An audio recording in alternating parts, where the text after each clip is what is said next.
Srimad Bhagavad Gita, Chapter 2, Verse 13.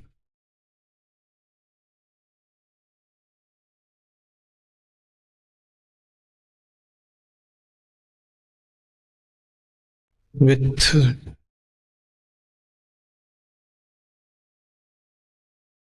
this verse in front of me tonight, I'm both excited and apprehensive. Excited because this is one of the most important verses of the Bhagavad Gita. Apprehensive because this is also one of the most misunderstood verses.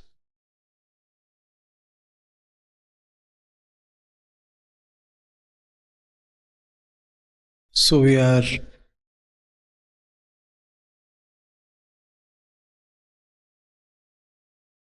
into choppy waters tonight, but if we can navigate well,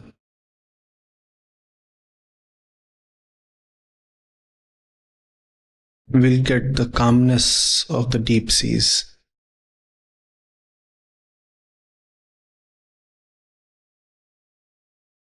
Dehino asmin yatha dehe kaumaram yauvanam jara तथा देहांतर प्राप्तिर धीरस्तत्र न मुह्यति.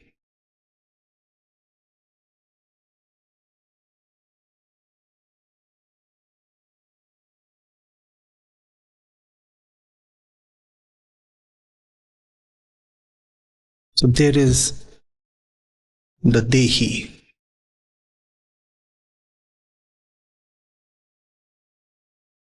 the one with the body, or the embodied one. And Sri Krishna, to dispel Arjun's grief and delusion, is saying that just as for the Dehi,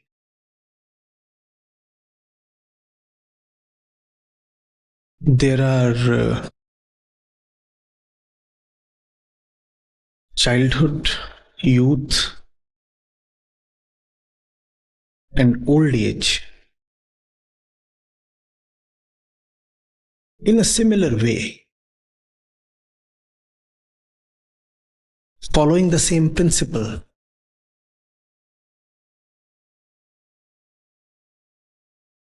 there is death and then childhood again.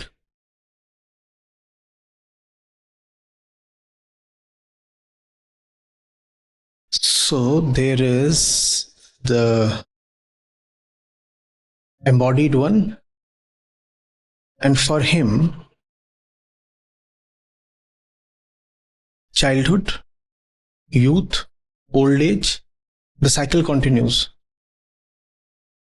Old age passes into death, and death passes into childhood, and then youth, and then old age, and then death and childhood. So it continues. And then he says, do not be mohit or deluded, Arjun. Do not be deluded, because this is just a cycle, this is just a principle.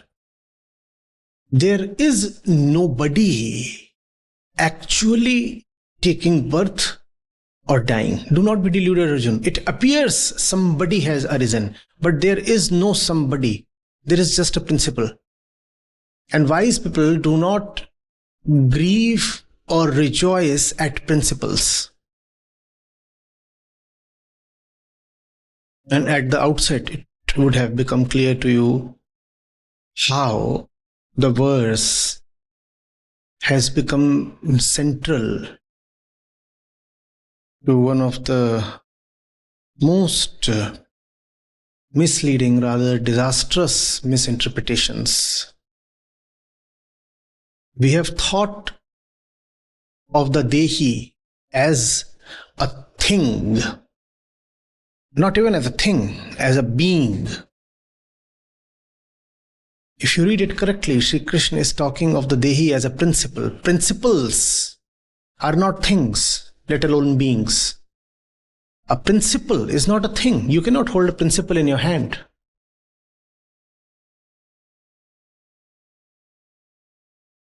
The apple falls towards the earth by the principle of gravity.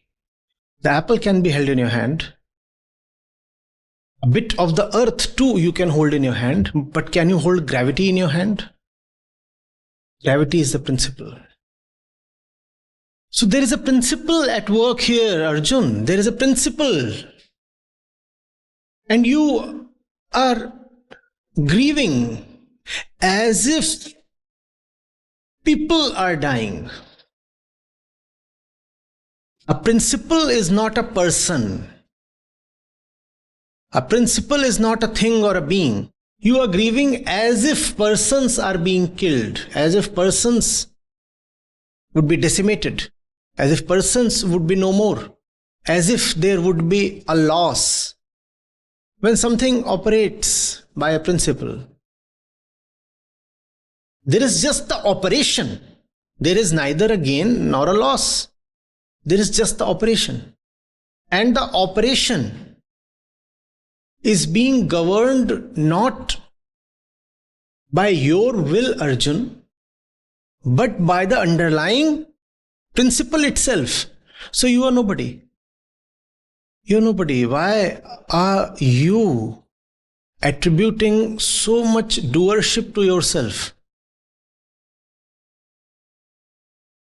Why are you feeling responsible for their death? What is Krishna teaching, Arjuna? Krishna is teaching that the name of the principle is Prakriti.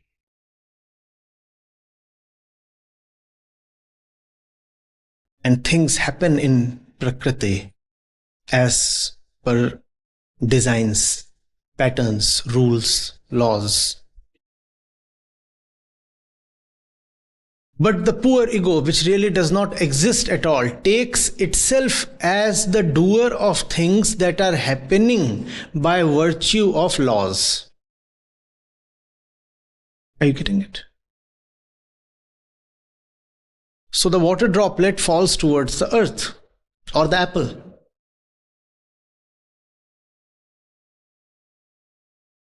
And then there is the deluded ego that thinks that it has caused the droplet to fall. In thinking that it has caused the droplet to fall, it gives birth to itself. So the ego takes birth by thinking that it is doing something. Please understand.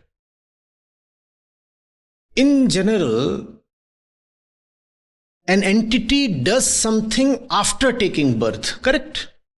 First comes the birth, then comes the action. First comes the actor, then comes the action, and this appears to us as quite commonsensical, right? First there has to be the doer and then will come the deed. That is true when the doer is real. But when the doer is unreal, you know how the fallacious logic proceeds? The deed comes first and then, by inference, by misinterpretation, the doer is supposed to exist. Well, you know, the deed is happening. Since the deed is happening, there ought to be a doer. Since the deed is happening, and I do not know why the deed is happening. The apple is falling towards the earth, and I do not understand gravity. The apple is seen to be falling to the earth, and I do not understand gravity. So what do I infer? If a deed is happening, there has to be a doer. And I do not know gravity. But I'm seeing the deed or the action, and the action is that the apple is falling to the...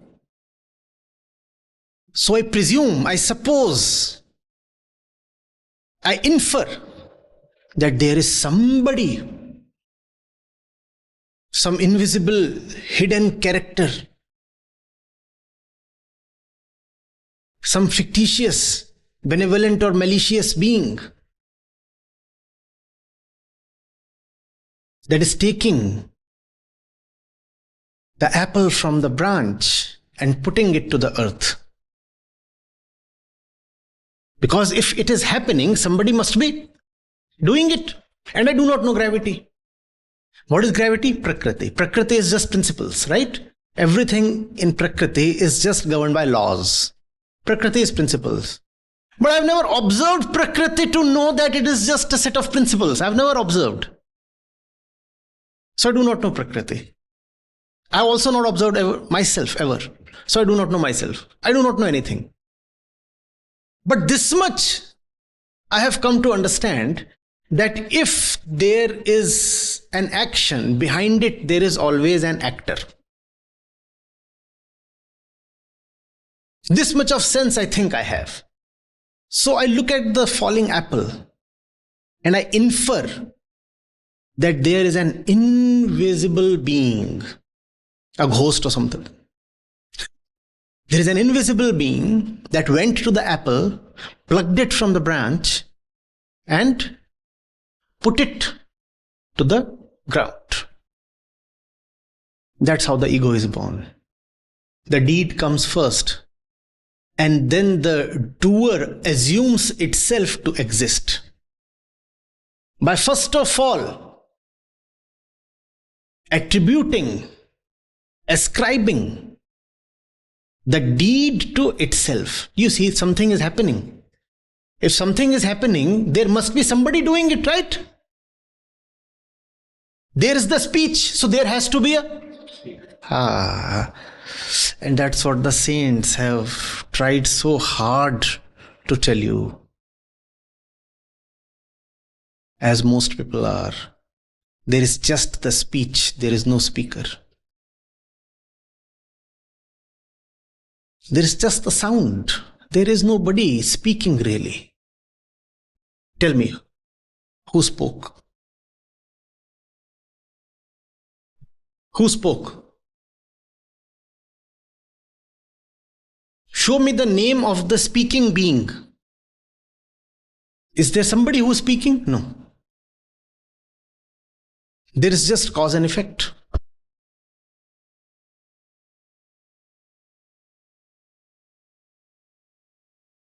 My hand went to this surface with a particular speed, and then it was suddenly resisted, and something hit my hand. If something hit my hand, there must be somebody who is hitting my hand. Oh my God, there are ghosts here. My hand was going downwards with a particular speed, and then it was suddenly resisted. Something resisted my hand and hit the palm here. So there has to be somebody. No, there is no somebody. There is just Newton's laws. Every action has an equal and opposite reaction. Full stop.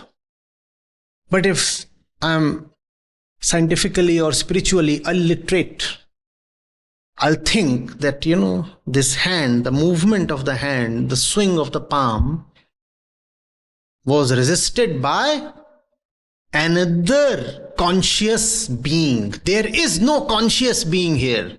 There is just a principle at work. Do you get this? Similarly, whatever most people do, there is no conscious being there. There are just principles. Prakriti is principles. Like chemical equations. Laws and laws. Laws of biology, laws of chemistry that are expressed by laws of mathematics, laws of psychology. Laws, just laws. People do not exist. People are just representation of laws. But because we cannot see that it's just laws at work, we assume that there is somebody existing to do something. And that assumption has cost the world a great deal, especially India. We have assumed that there exists some Jivatma inside people. There is nobody, there is just laws, principles, because people are chemicals. And chemicals do not have a soul. Chemicals move, chemicals react. Matter is always in a state of motion. Just as Sri Krishna says that Arjun, Prakriti means gati. In Prakriti, everything is constantly moving. Similarly, in matter, there is constant activity. Even if you want to, you cannot bring matter to a standstill. It's only at 0 Kelvin temperature that atomic and nuclear activity ceases. All the energy is sucked out from matter, and therefore there is no energy to move around. But 0 Kelvin is impossible. 0 Kelvin is a theoretical number. It cannot be achieved. So there is always movement, just as Bhagavad Gita says. Science knows. Things cannot ever be brought to a standstill. So there would always be movement. But the uneducated eye thinks that beyond the movement or behind the movement is a mover. No, there is no mover. There is just movement. Take the example of a billiards or snooker table. Let's say a large number of balls are lying on the table. Large number of balls of different colors. And you set a couple of balls into motion. Right? And what do you find immediately? All the balls are moving. And if you can have somehow a frictionless surface,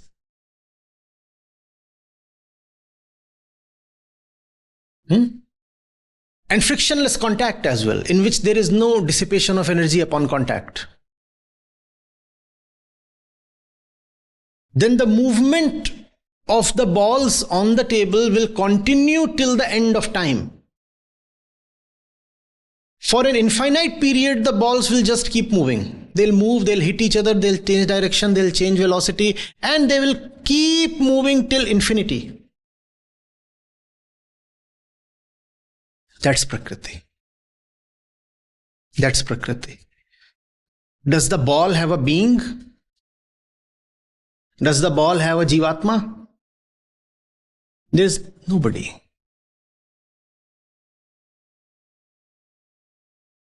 There is just the principle. Just the principle. But if you look at the ball, and as we said, you are scientifically and spiritually uneducated, you might think that the ball has volition of its own. When the movement of the ball starts, you might be tempted to think that something has taken birth. When the movement of the ball stops, let's say one of the balls falls into the hole, so its movement has ceased. You might be tempted to think that the ball has died. But there is no birth, no death. In Prakriti, there is no birth, no death. There are just chemicals, reactions, laws, processes. There is just nobody. The ego is a piece of imagination, its own imagination. There is nobody who can certify or validate the existence of the ego. The ego certifies its own existence. The ego writes, I exist, and science underneath. Tell the ego to take this to some gazetted officer and get it ratified. There is nobody who can ever prove that the ego exists. Ego alone becomes its own attorney, its own ratifier, its own validator. Do you get this? It's a very, very important principle, very important. And you can never give it too much attention. Please be very careful. What does this mean? Just because there is action, do not assume there is an actor.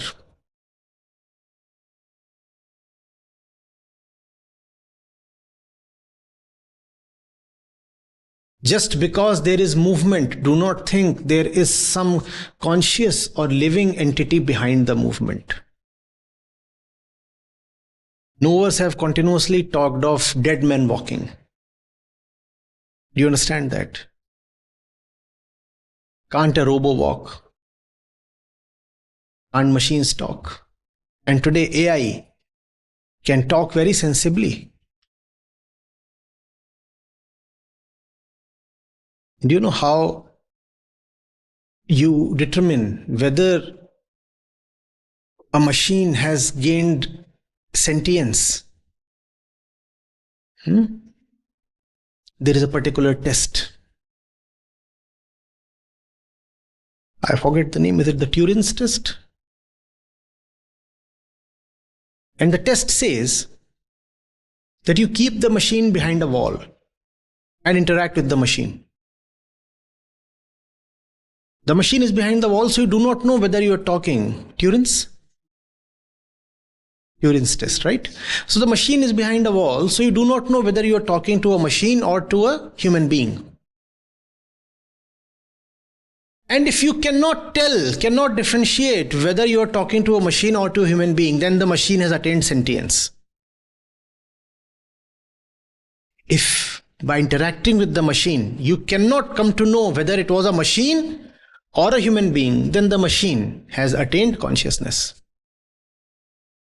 Which means that you can be fooled into thinking that machines are conscious, right? There can be very sophisticated machines that can fool you into thinking that they are not machines. One such sophisticated machine is a human being, which is a machine, but which fools you into thinking that it is a conscious or sentient entity. It is just a machine. There is nothing in it. No, but we have souls. No, Sri Krishna very clearly says you are just processes, and processes do not have souls. There is nothing inside you. But we have commonly believed that there is something inside us and machines do not have that. We have that. That's ego. You want to feel that you are not a machine.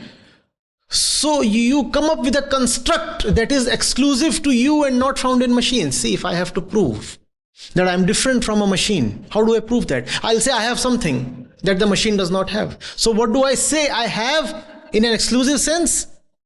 A soul. Thing is, you too are a machine and machines don't have souls. But you don't want to admit that. It hurts you. But let it hurt you because it is hurting someone who does not exist. So there is no hurt. Arjun, you kill. You are killing someone who does not exist. So there is no death. It's a very delicate thing to understand. It is a principle of pure subjectivity.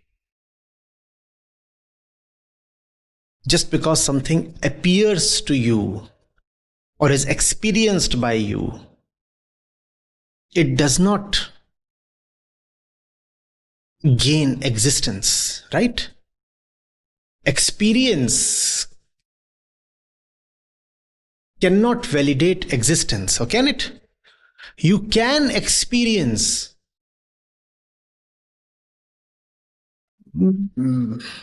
flying goblins, can't you? Do they become existent by your experience? Similarly, the ego experiences itself. But just because you experience something, it does not become existent. And if you pay attention to your everyday life, you see that. Experience. Two is just phenomena, a chemical thing. Which means there is no need of an experiencer. There is no need to postulate a sentient experiencer. Sodium and water react. There is a great deal that happens when the reaction takes place. There is sound, there is heat, there is explosion. Does sodium experience it? Does water experience it? Nobody experiences it. Things are just happening. Why do you think somebody is doing it and somebody is experiencing it?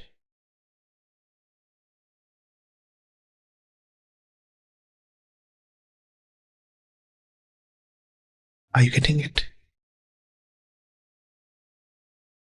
Arjun, in Prakriti, there is just movement. There is neither birth nor death. There is just change of form.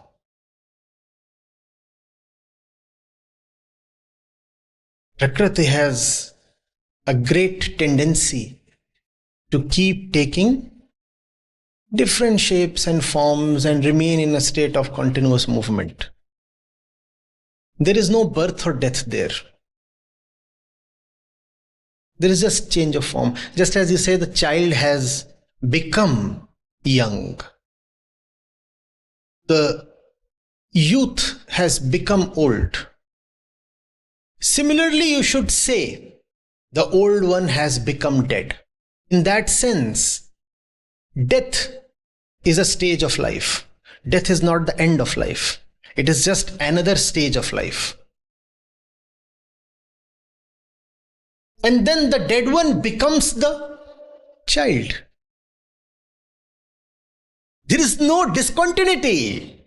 In Prakriti, there is no discontinuity. Discontinuities are only when there is a sentient being.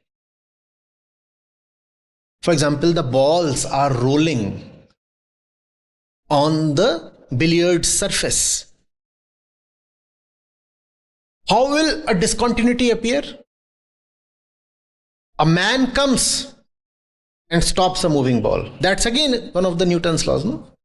Things keep moving unless an external force acts on them. But in Prakriti, there is no discontinuity because there is nobody outside Prakriti to come and interfere. There is nobody. There is just nobody. The ego does not exist. There is just constant movement. But we think that there was a discontinuity when a birth took place. And there is another discontinuity when death takes place. Sri Krishna is saying, don't be fooled. He makes it very clear. He says, yatha tatha. Just as and just as. Just as there is the child, the young man, and the old man. Similarly, yatha tatha. Similarly, there is the dead man and then again the child. There is no discontinuity. If there is no discontinuity, tell me who has died. Tell me who has died. Has the sun died at sunset? What are you weeping for? Has the sun taken birth at sunrise? What are you celebrating? It's a cycle. It's a continuous cycle with no discontinuity. You just have to understand this. Then there is no need to move into extreme emotions and be affected this way. Are you getting it? It's a process, that's all. There is nobody within the process. No, but there has to be a difference between unconscious matter and consciousness, Jad and Chetan. There has to be a difference, no? Sri Krishna makes it clear. Elsewhere in the Gita, a little down the road, there is no difference between Jad and Chetan. Ego, for its own sake, to ensure its own sustenance, comes up with that kind of a divide. It says, I am the looker, so I am sentient. And this is the one being looked at, so this is insentient. She can say, horse dung. The seer and the seen are two ends of the same dualistic process, and they belong to the same dimension. They belong to the same dimension. The two are not qualitatively different from each other. Jad and Chetan are just one. And he gives them a common name. And the common name is Prakriti. But for your convenience, he says, but because you are fond of creating separations, so I will call the so-called conscious one as Paraprakriti, and the so-called unconscious matter as Aparaprakriti. So the distinction between mind and matter that the West grappled with for centuries was resolved by Sri Krishna with a sahaj sway of his hand. He says there is no difference. The West has kept wondering, did matter come first or mind come first? What is the relationship between mind and matter? And Krishna had put an end to this debate long back. He had said there is no difference between mind and matter. One of them came first. It's not a chicken and egg story. They both are one. Then why do they appear different? Because you want to survive. The ego wants to survive, therefore it wants to think that the seer and the seen are on different planes. The seer and the seen are one. This is matter, you too are matter. And if you are conscious, this too is conscious. The equation has to be clear. You are too keen on saying you are conscious, okay, then you are conscious and this is also conscious. You are only as conscious as this one is. And if you insist that this one is just dead matter, then you too are just dead matter. The point is that there is no dimensional difference between the two of you. Both of you are just Prakriti. Both of you are just the same stuff. So there is the seer and there is the seen. By equating them, the ego has been obliterated, thrown out of the equation. Please understand, if these two are different, then there has to be the I and the world. Correct? If these two are different, then I am the I and this is the world. By equating these two, Sri Krishna has sentenced the ego to death. You two are one, now where is the I? Either both are I or none of them are I. And this is absurd, both of us are I. I exists only in an environment of self-attributed exclusivity. Only I am the I, you cannot be I. If both of us are I, then nobody is I. I am exclusively I. Sri Krishna said, fine, if you are I, then this too is I. And I cannot tolerate that. Extremely possessive about its own existence. I have to exist as somebody extraordinary. I am a singularity. I cannot share my existence.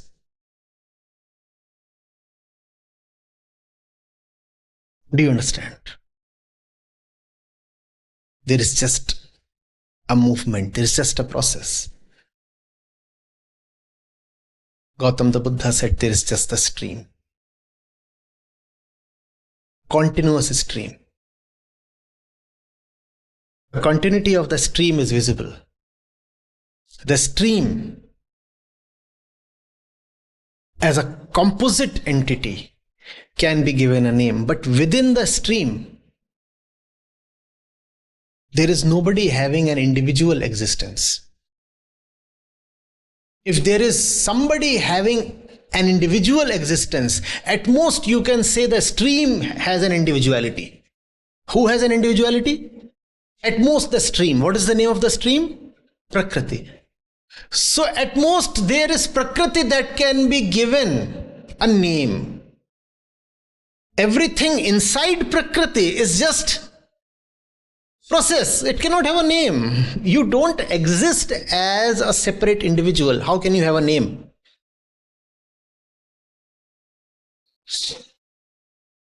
How can you have a name? How to give a name to one particular water droplet in the ocean? What's the problem? If I try to confer an individualistic existence upon a particular droplet in the ocean, what practical problem will I face?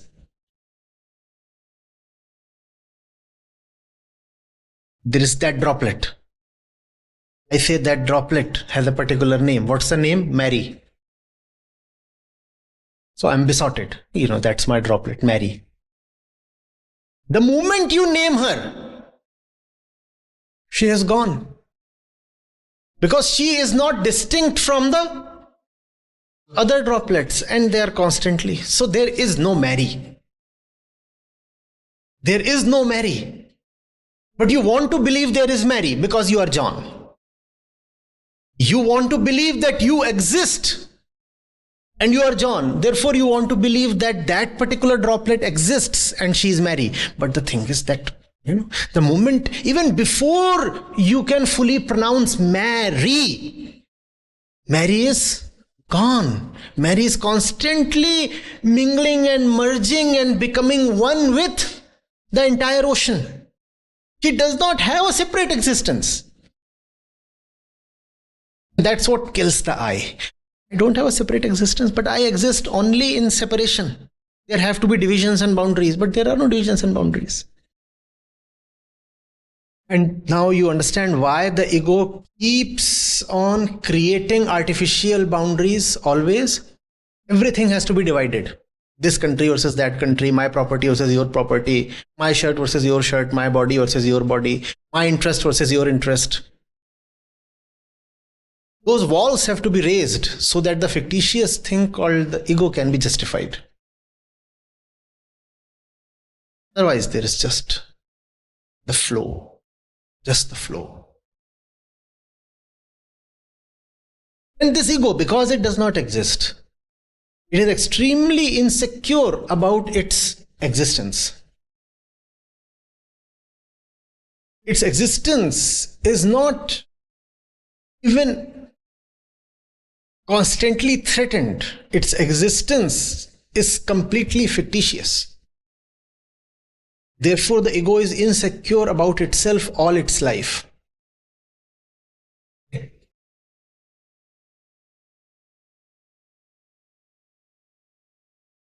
Are you getting it? You are pretending. Let's say you are pretending that you have a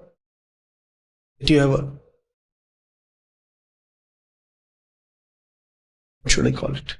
Sweet ball in your mouth. Pretending.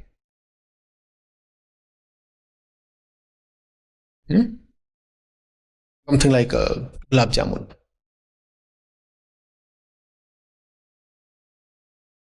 So in a group of people, you are moving about like this. Because you are extraordinary. The ego must be extraordinary. If it is ordinary, it cannot exist.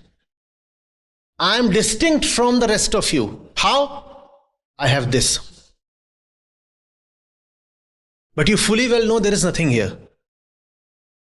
There is this party going on, and for 2 hours continuously you have to prove that you have something extraordinary. How will you live for those 2 hours?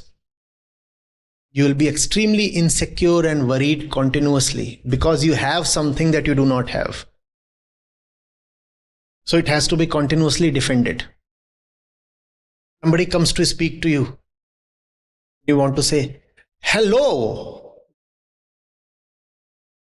and finished. So precarious is the existence of the ego. A simple hello can kill it. So now somebody comes to you, and what do? You remain tight-lipped. That's ego. Because if I say hello, the secret is out.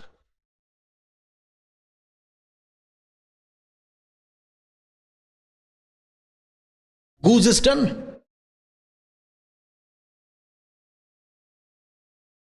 So you come to me and greet me with affection. And very kindly you say, hello. What do I say? Because something that does not exist has to be proven to exist. That's the reason the knowers, the well-wishers have advised you to see that the ego is not your friend.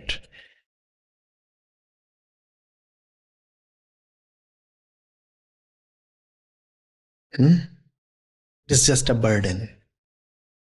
Get rid of this thing and see how smoothly, how freely you can live. That's called sahajta. Then you don't have to keep thinking. Then you don't have to keep wondering. You don't have to be worried all the time. You don't have to secure something that is fundamentally indefensible. How long can you continue this way? How long? At some point, it will be revealed.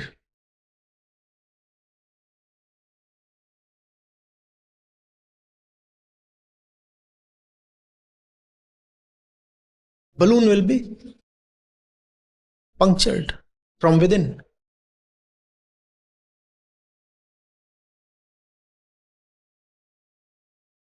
You getting it? So Parth, don't allow yourself to be deluded. Don't allow yourself to be deluded. Instead of seeing that this is the best kind of elucidation of the non-existence of the self, most of the commentators over the centuries have interpreted this verse to mean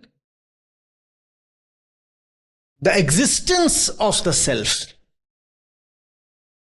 They have said, what Krishna is saying? Krishna is saying that there does exist an ego, Jivatma. And when the body dies, the Jivatma goes into another body, and then again the body grows up, and then again that body dies, so the Jivatma goes into some other body, and then that body grows up, and then that body dies, and then the Jivatma goes to the next body. They have interpreted this verse to mean that which is completely nonsensical. And that is also completely unjust to the spirit of Gita and the teachings of Vedanta. That's not what Vedanta teaches. The fundamental thing in Vedanta is that only the truth is existent. All else is fiction. What is this little self or Jivatma then? Nothing. Fiction.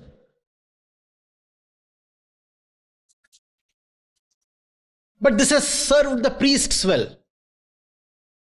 So after the death, they can claim, the disembodied being is hanging around and is quite annoyed. So you have to pay me 10,000 bucks so that I may, appease him. And only I know how to appease him, because only I know the secret mantras. So you pay me 10,000 rupees. That fellow has died. The body is gone. But the disembodied being is there on that tree. And he's growling. And demanding some money. Has to visit the pub tonight. Entry charges.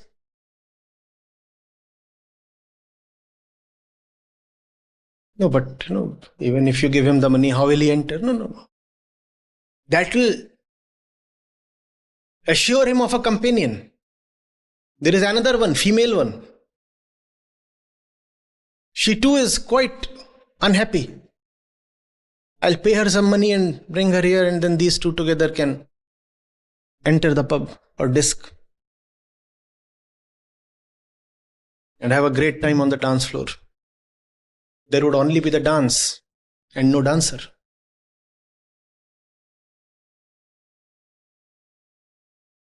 That kind of stupidity.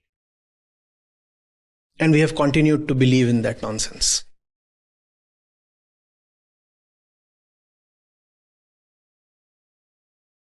We have continued to believe because we want to believe that we are. Let's not blame the commentators or the priests beyond a point. We want to believe in that nonsense because we want to believe that we are. We want to defy the truth. We want to believe that the truth can be, and we too can be, and the two of us can concurrently, side by side, coexist. No, only the truth exists. You do not exist. You are fiction. If the two of you can exist parallelly, then the truth has limits, no? If you can keep something alongside something else, then both those things are limited, because both those things will need to have a boundary. Otherwise, you cannot keep them side by side. Truth is unlimited. Therefore, only the truth is. You are not. That hurts us. That hurts the non-existent one. That's what Arjun is being taught. Yes, somebody is being hurt, but the one being hurt does not exist, so nobody is being hurt.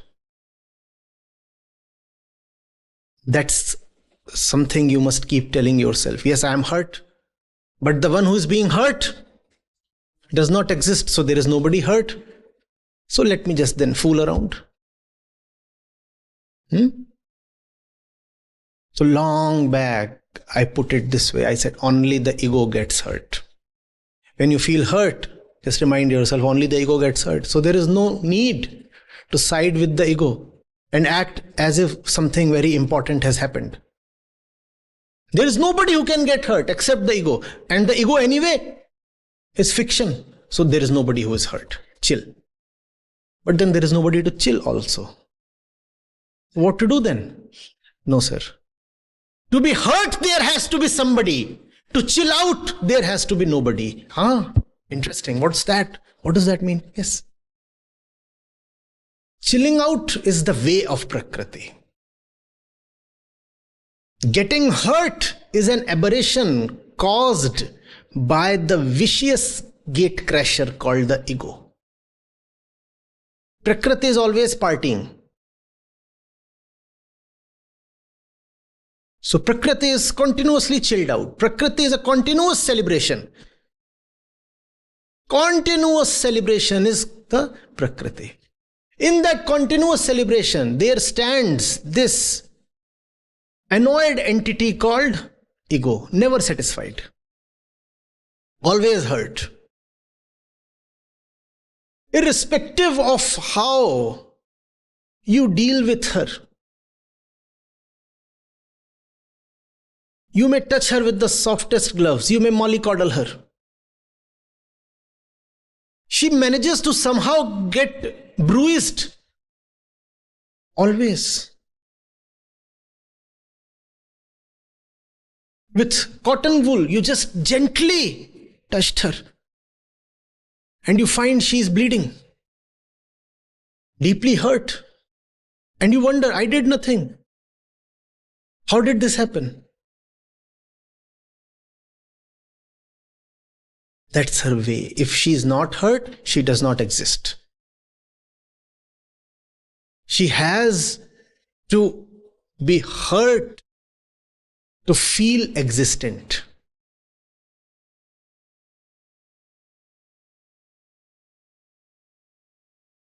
Are you getting it?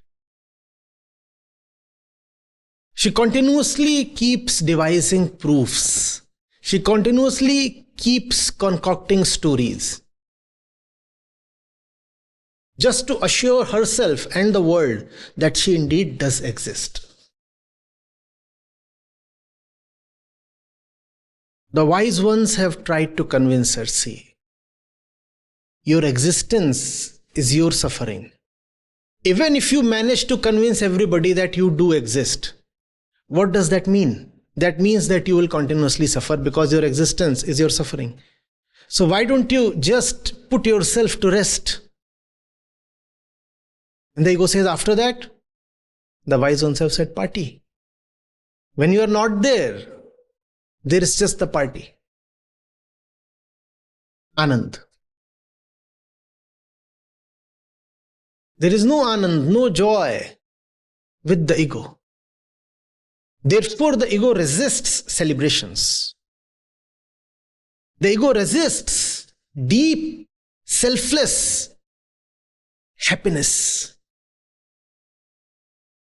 Even if it wants happiness, it wants shallow, self-centered happiness. The ego avoids depths of all kinds. In depths, there is the truth, and where there is the truth, the ego cannot be.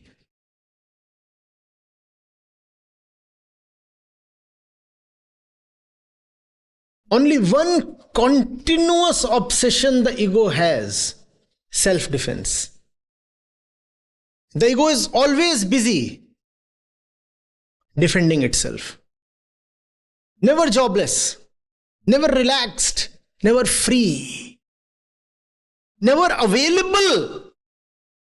She's always occupied. Occupied with defending herself.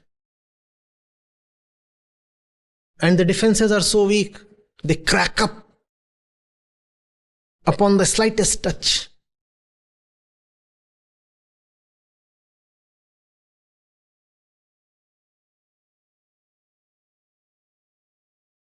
So when a wise man comes and tells us something, it becomes a compulsion with us to misinterpret that.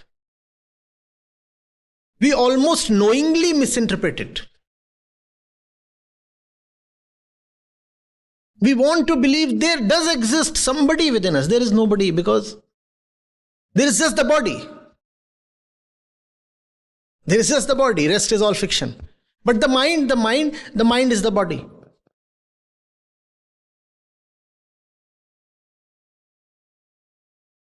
The mind is the body. Then what does it mean to take the ego to its completion? What does it mean when you say that there are the three?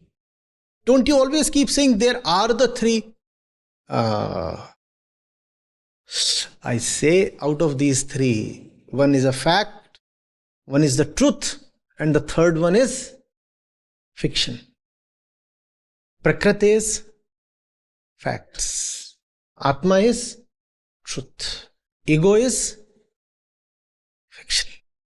So when we say that the ego has to be taken to Atma, which is the truth, what we mean is that if you take it to Prakriti, it will distort the facts. Prakriti is facts, right? And facts are at your disposal. You can use facts to prove anything that you want to. So the ego is known to misutilize Prakriti, which is facts, for its own very dubious purposes.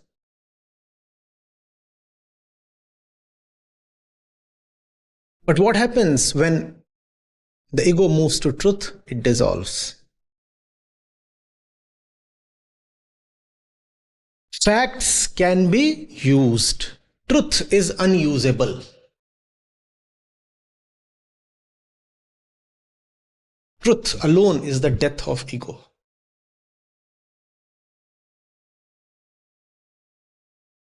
But then again, there is the little problem.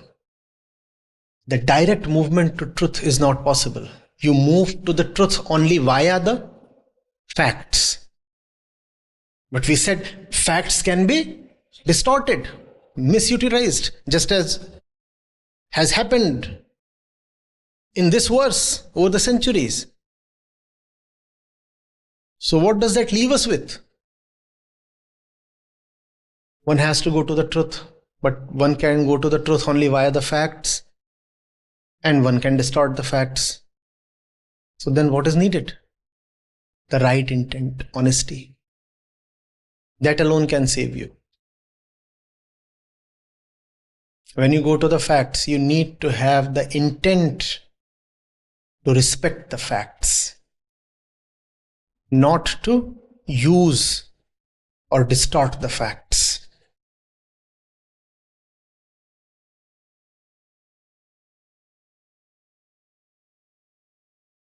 Are you getting it?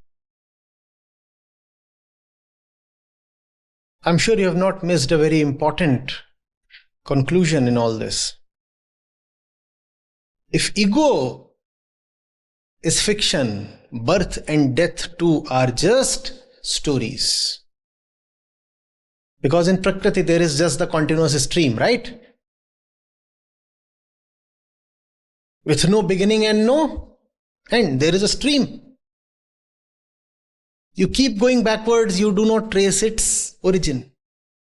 And you keep traveling downstream, you never come to the end. Does the future ever have an end? Do you ever say, this is the end point of the future? The future is backwards also, you keep going. No birth, no death. And then there is Atma, that is beyond the stream of time. In that too, there is obviously neither birth nor death. Birth and death both are only to the ego. The moment you keep the ego aside, birthless, deathless, that's who you are. The body will meet the dust. Think of a process. Has the process died? Who am I? A process. Has the process died? No. I'm still there. I'm still around. It's just that I appeared crystallized in the form of a body. And after death, I'm scattered. I'm there in the air molecules. I'm there in the clouds. I'm there in the soil of the fields. I'm there in the leaves of the trees. But I'm still there. I've not gone anywhere.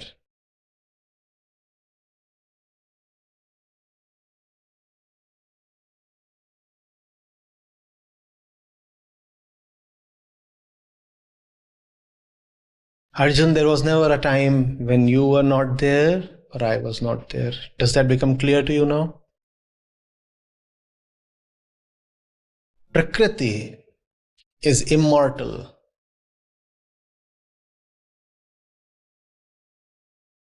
Atma is timeless. In both, there is no death.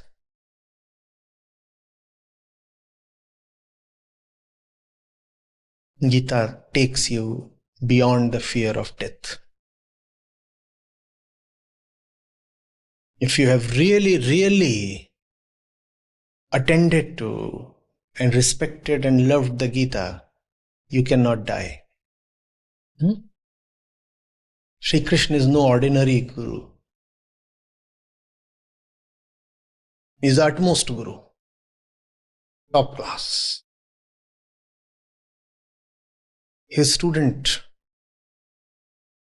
cannot meet some ordinary fate and die like a commoner.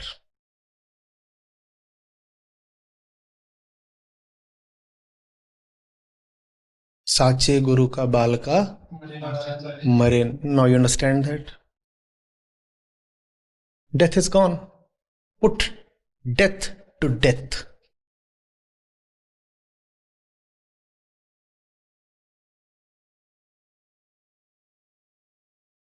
To the deluded one, death comes as an end. And the awakened one puts an end to death. Oh, what will the buffalo boy do now? Run away. Run away for his life, scared.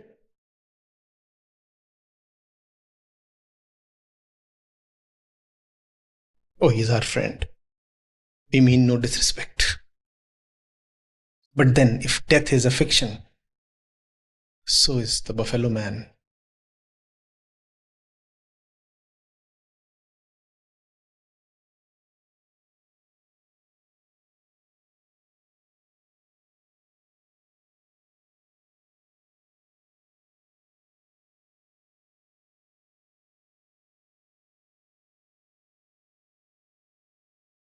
Nobody goes away. The soil came to you in a particular form. The form went back to the soil. The soil will rise again, somewhere, at some point. Take another form. There is no end to forms. Nobody has gone away. They are all around.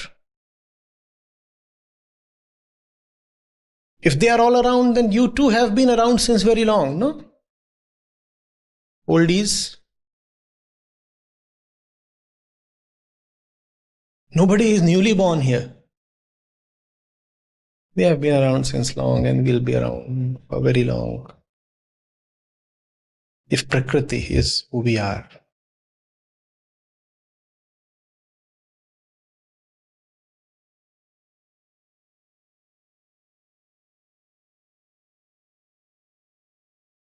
It's a beautiful thing. When you know you are the Atma, you feel no compulsion to stay away from Prakriti. And when you are the ego, then to a part of Prakriti you are attracted. And to a part of Prakriti you have repugnance, hatred, repulsion. Have you seen that? The Atmast one, the liberated one, has no special consideration towards any special or exclusive part of Prakriti. By giving up on the limited self, you embrace the entirety of Prakriti. That's the party. Everything is yours now.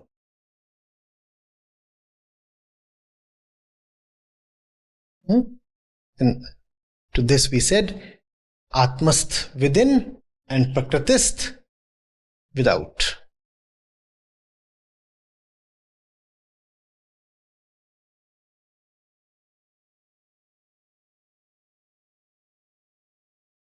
No half measures anywhere.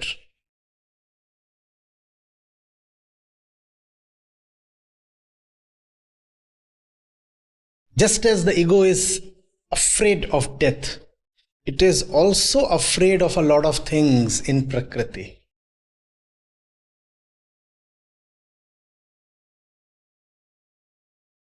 Have you seen how deeply the ego is afraid of pleasure? Have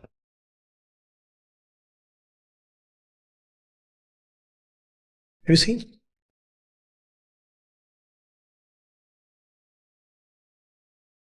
The ego has to be afraid of Prakriti because the ego exists calling itself as distinct from Prakriti, right? The ego does not want to admit that it is just the process. It says, no, I am distinct. So I cannot embrace Prakriti because I am distinct from it. So there has to be a lot of Prakriti that I must abhor, reject, condemn.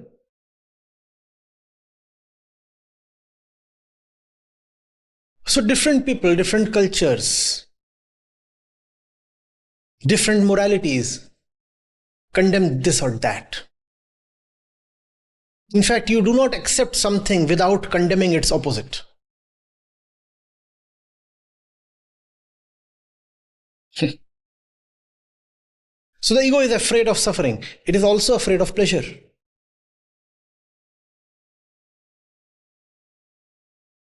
Because deep pleasure becomes joy. And in joy there is no ego.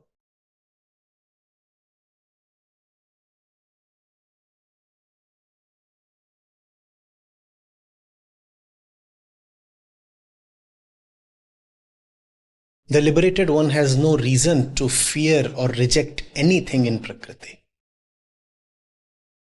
It's a very strange thing.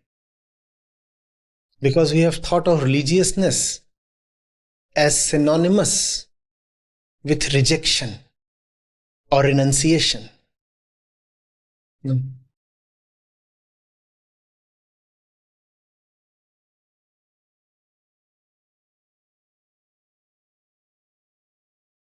We have been with Rishyashtavakra a lot of late. And he has been constantly saying that the liberated one is free of both desire and lack of desire, Ichha and Anichha. He is free of both.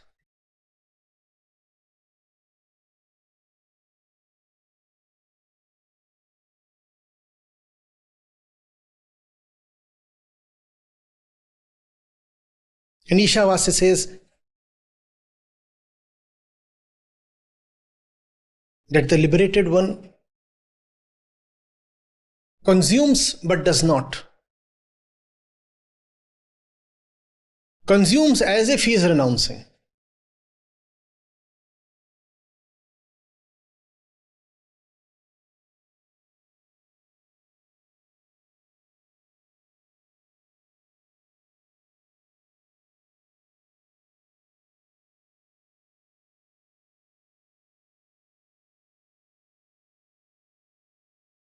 Because we are just processes, so we have become very afraid of all the things that remind us that we are just processes.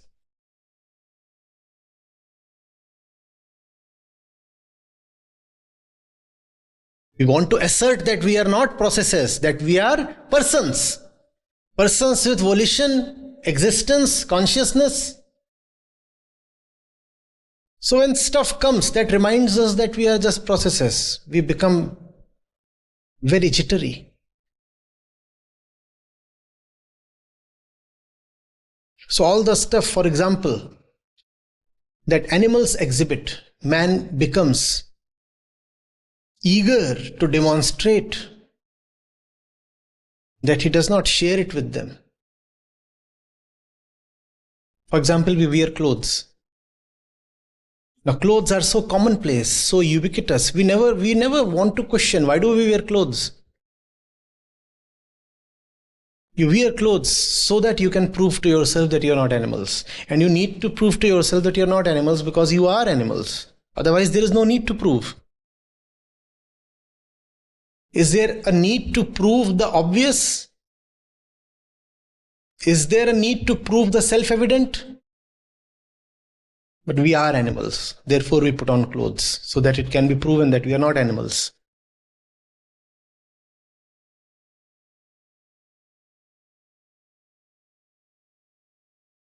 That's why we are so afraid of death.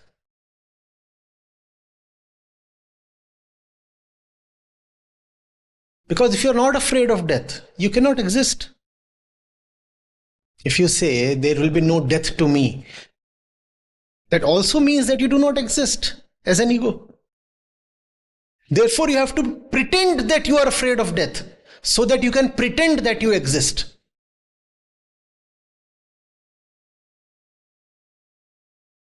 This fellow is shivering. He's deeply anxious that the rupees 1 million in his pocket might be stolen anytime. He has loudly publicized to all of us that he's a millionaire. And now he keeps worrying and shivering all the time that his money might be stolen. He has to worry because there is no money.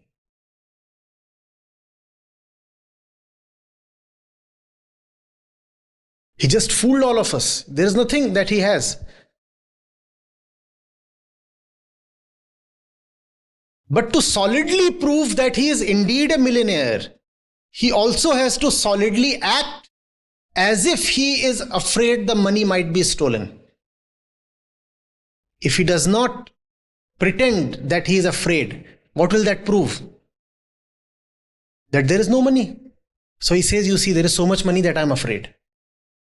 There is so much money that I am afraid that it might be lost.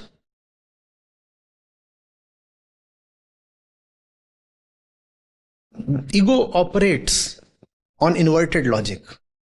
Because there is the deed, so there has to be a doer. Similarly, because there is somebody afraid of coming to an end, therefore somebody must be existing. Fear comes first. Existence comes later. Fear of losing existence comes first. Existence comes later. Because there is no existence. It's an implied existence. It's a second-hand existence.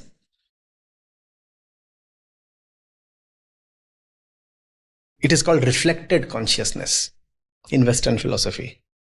You cannot know yourself without taking support of stuff around you.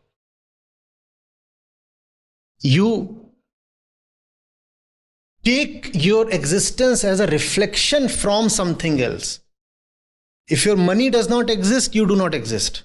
So your existence comes to you as a reflection of your money. And that's a very dangerous and very pitiable state to be in. No? I do not have any originality or authenticity. My existence itself is dependent on something else, either on objects or on logic. What is the logic? Because I am afraid of death, therefore I am alive. Descartes said, I think, therefore I am. So I am afraid, therefore I am. So let me be even more afraid, because the more afraid I am, the more I am.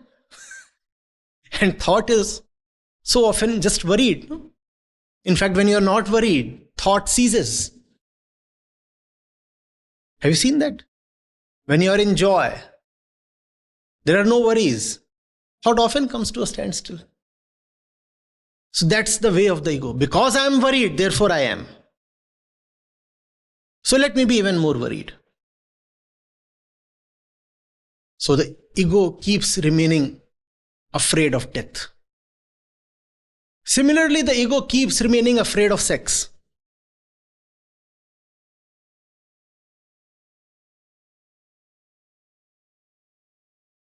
Because,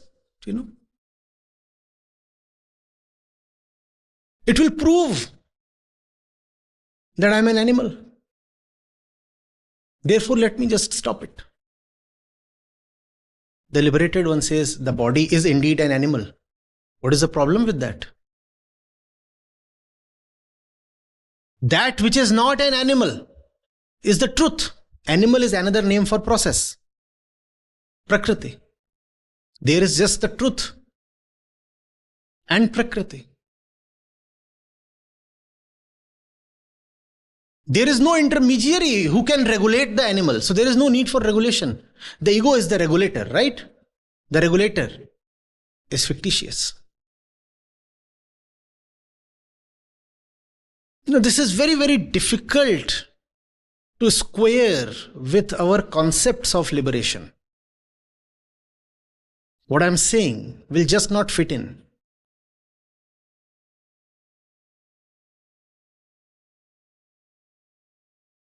We want to think of the liberated one as a renunciate. The more you think of the liberated one as a renunciate, the more you get to avoid liberation.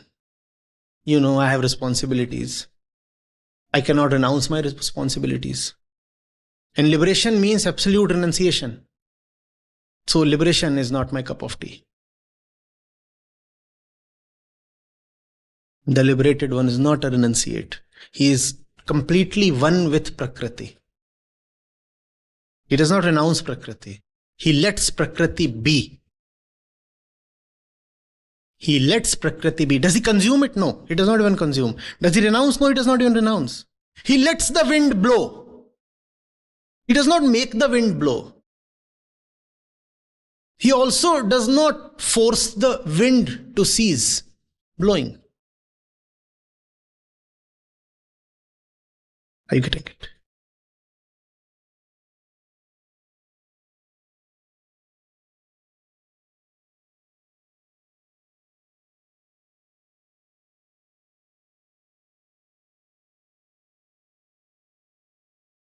There is the action without the actor.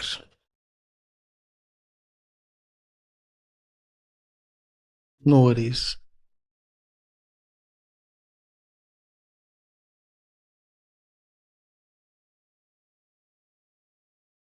There is the drive without the driver. So you can just enjoy the scenery.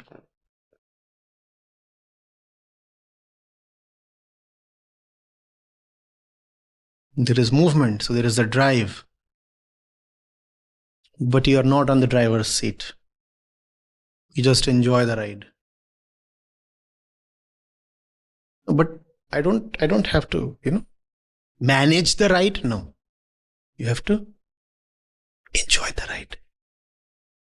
But what will happen to the car? The car has been since the beginning of time. It knows how to drive itself. Am I to do nothing? Am I purposeless? No. As long as you are there to pose this question, you cannot be purposeless. Then what is my purpose? Your purpose is to come to purposelessness. Your purpose is to come to a point where the question of purpose starts appearing funny to you. That's your purpose. Your purpose is to see the absurdity of the topic of purpose.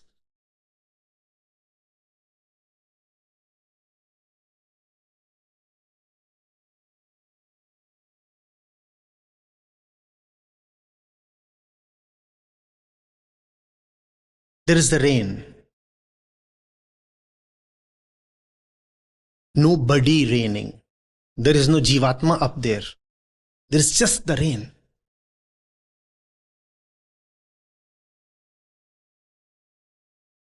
Are you getting it? What then is Atma?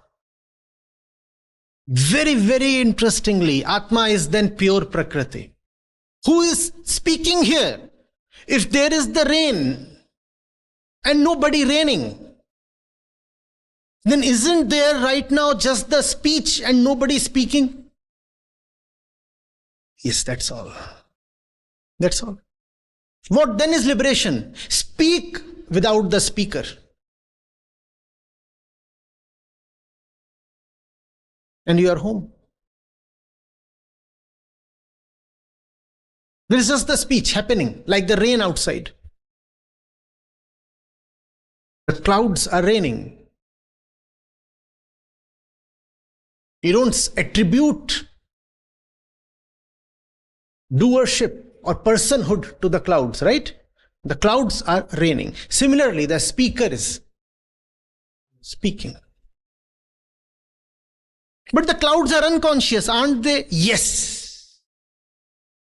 Absolute consciousness is to come to a point of annihilation of dualistic consciousness. In absolute consciousness, there is no consciousness.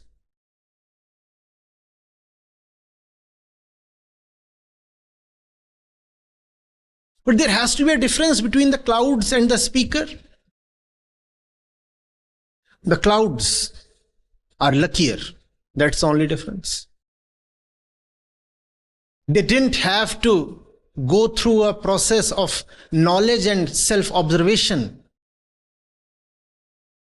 to become just the clouds. They always have been the clouds. The speaker has to go through and keep going through a process of observation to remain just the clouds. Otherwise, he can become a speaker. I am the speaker, the speech is mine. He could say that. The clouds, therefore, are far luckier. They never attribute doership to themselves. Or maybe, who knows? They do sometimes.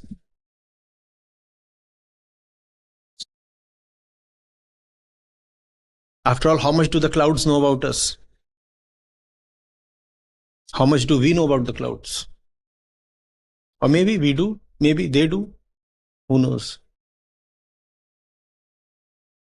Who needs to know? Why know of irrelevant things?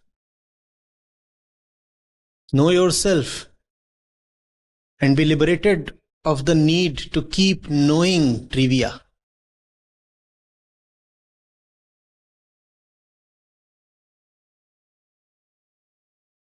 Are you getting it?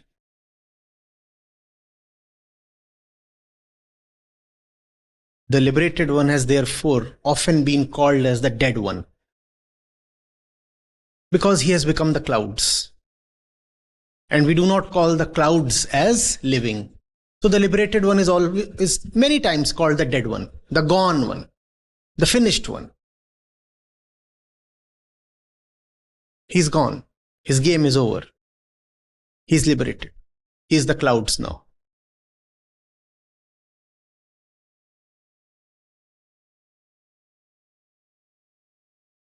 You cannot look at him and say, oh, he is a person. There is no person there. Obviously, the body is there, but the body has no person.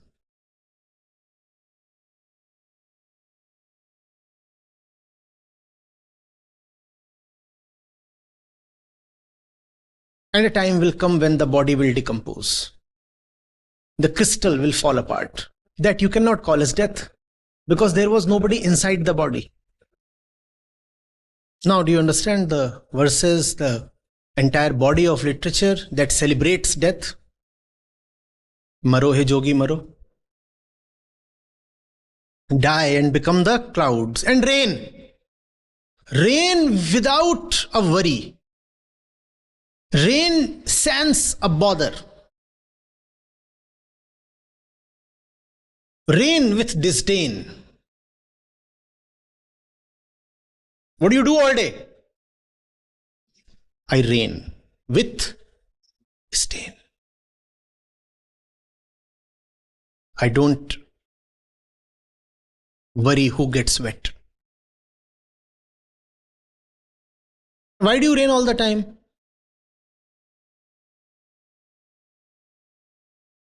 You're so stupid you don't deserve a response. This is my response. I just rain. I just rain. No, give me a reason. No, I just rain. There has to be a reason. No, I just rain. But we always have a reason. No, I just rain. All reasons, all purposes belong to the ego. The ego cannot live without a reason or a purpose or a desire. I don't have a reason or purpose or desire. I just have justness. What did you just do? I just did.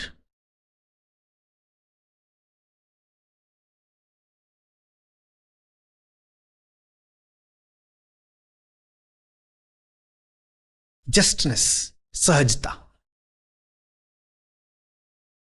Reasonless abundance. Reasonless celebration.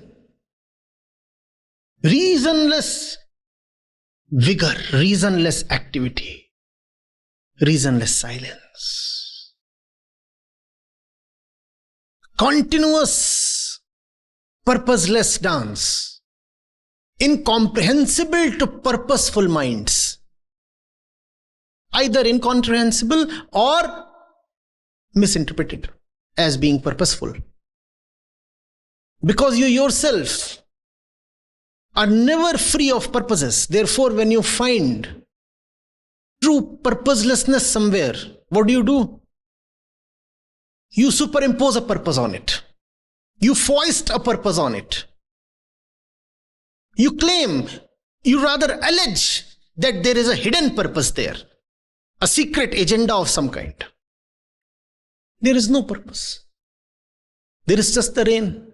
What purpose does the cloud have? It's just a little mischievous. It wants to rain. That's the only purpose. Especially when it finds you without an umbrella. Then it has to rain. That's the only purpose. A little bit of merrymaking, some fun, some laughter. Can I play spoil sport with you? Can I make fun of your new expensive t-shirt? Can I do my little thing with your makeup? May I rain on all your plans? That's all. That's all that the cloud wants. Just to have fun. That's what. When there is no purpose, then there is just fun. Good fun. Are you getting it? Who's getting it? Such a nonsensical question I ask. Always hoping somebody would call out my nonsense. Instead, you nod your heads. You better keep nodding your heads. As long as the heads are not rolling, they must keep nodding. Your heads are still too firmly on your shoulders. They must roll on the floors here. And then you will be relieved of the obligation to nod. You getting it? That's dharma. Dharma is only for the ego. Therefore, the liberated one needs no dharma. The liberated one transcends all dharma. No dharma, no laws, no morality, nothing applies to the liberated one. All dharma is for the ego, and the ego must stick to its dharma. What is the ego's dharma? When the truth reigns, keep nodding. Yes. The ego's dharma is to keep saying yes. Yes with a nod. Just keep saying yes with a nod. That's dharma. But only to the truth, not to yourself.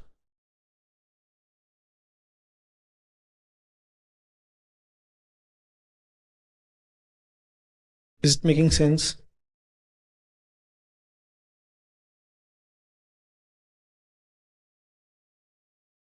Adharmic, all of you.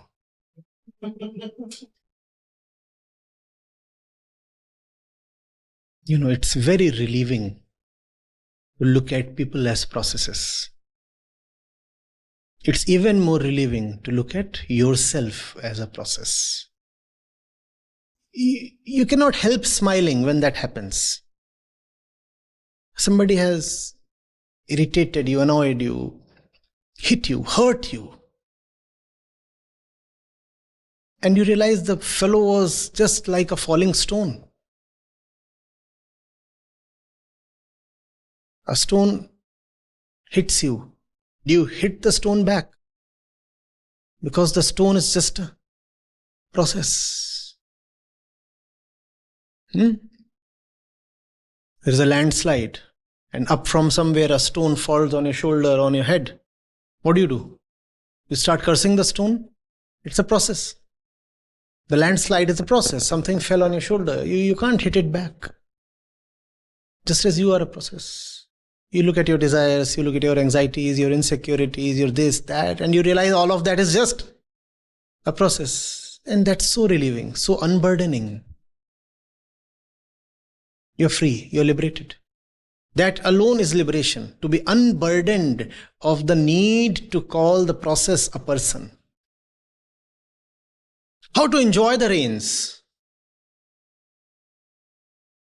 Let the drop meet the drop.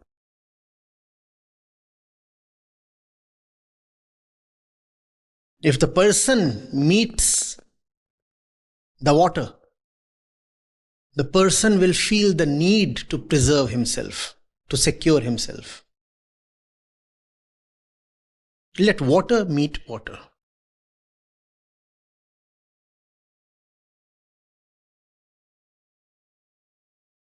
When the clouds rain, you meet the clouds with your own rain. Now the two of you are one, because essentially the two of you are anyway one. That is Prakriti, you two are Prakriti. Just that probably the cloud does not have the fictitious thing called the ego. You too become the cloud.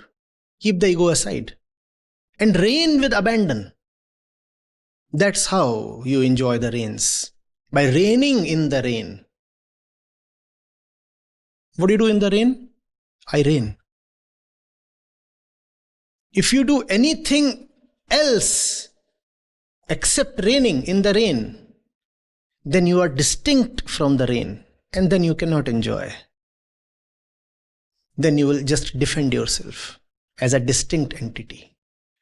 In the rain, become the rain.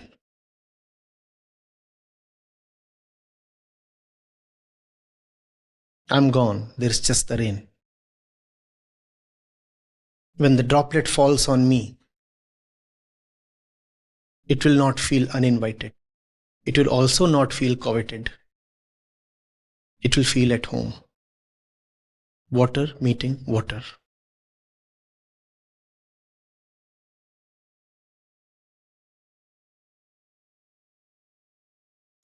Greetings, benevolent master. My first question is more of an observation. I am reading Gita book from a Kindle ebook. Now, Kindle provides popular highlights. So, Kindle keeps track of those texts which people are highlighting in their ebooks. Now, this particular verse number 13, is one of the most popular highlight of Kindle. This is the verse which has been most misquoted and misunderstood. Maybe that is the reason that this particular verse is highlighted the most. Yeah. Like one highlights the target. Like one has the victim in one's crosshairs. You highlight that which you want to consume or pray or feast upon. In that sense, we have highlighted this one. You highlight a potential threat, don't you? Yes. So we have highlighted this one because this verse, if rightly understood, is a huge threat to our existence.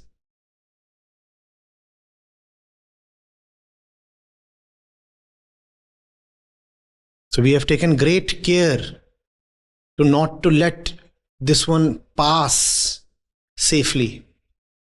We have ensured that we will corrupt its meaning so that we remain safe.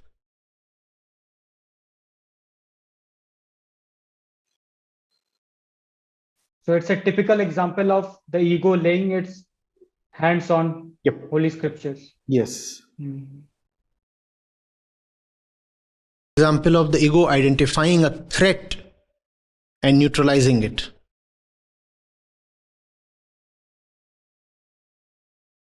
And you can extend this observation to all the things in the world, in the sense of our relationship with them. If we are highlighting something in this world, chances are we are going to destroy and distort it. We do not highlight things because they are virtuous or truthful. The ego does not want virtue. The ego has nothing for the truth. For the ego, its own security and preservation come first. So if it just gets a whiff of truth somewhere, it becomes very alert. Alert not in the sense of getting eager to surrender.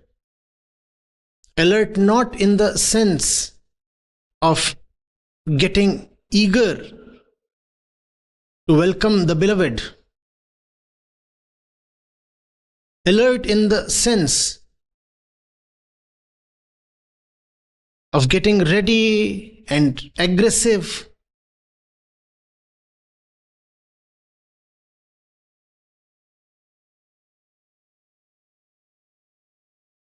To counter an enemy.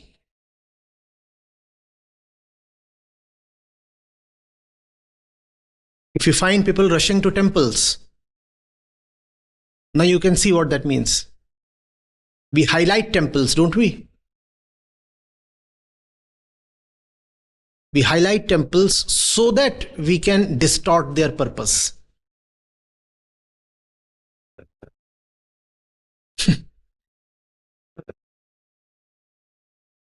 If there is something that the ego gives attention to, the thing is in danger. It's now running the risk of being misused, misappropriated.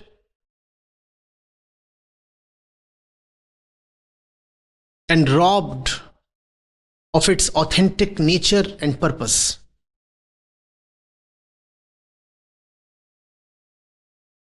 If the ego says, I love you or I respect you, it's a red flag.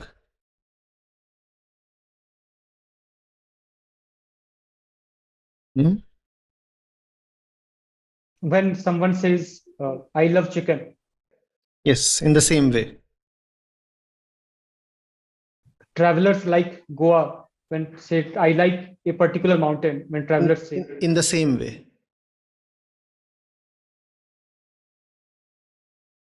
My next question is related to, you talked about the life being in a constant movement, flux. You talked about Buddha. So I have one observation. I was reflecting on this words today. I find that there is a conflict between linguistics, language, and life. Now, life is continuous, life is dynamic, but language is static. When we say, this is a tree, this is a tree. So it means static. This means static. This is a boy. Whereas what it is pointing to is continuous. So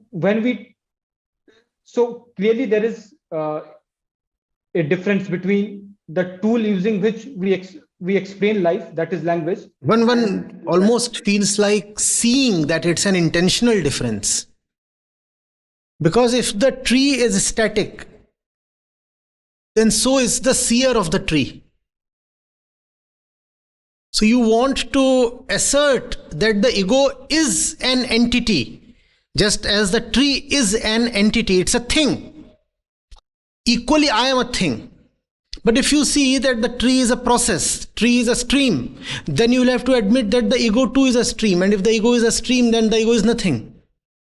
Therefore, language has to be deliberately constructed in a way that supports the ego. If the tree is a flux, then so is the seer of the tree. No?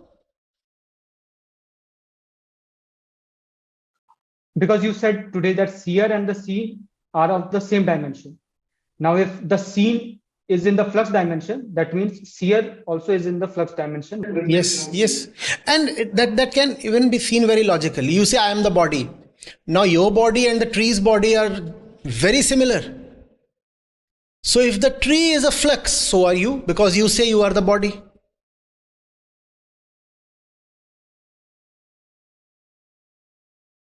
So we intentionally, or maybe not intentionally also, we say this is the body. But I think we have to give the benefit of doubt to ego, because the least count of the senses using which we perceive, it cannot detect very subtle changes. Now, since it cannot detect subtle changes, it is unable to see that it is a flow. You cannot detect subtle changes in the gross material of the body, but can't you detect the almost instantaneous changes in your mind and mood?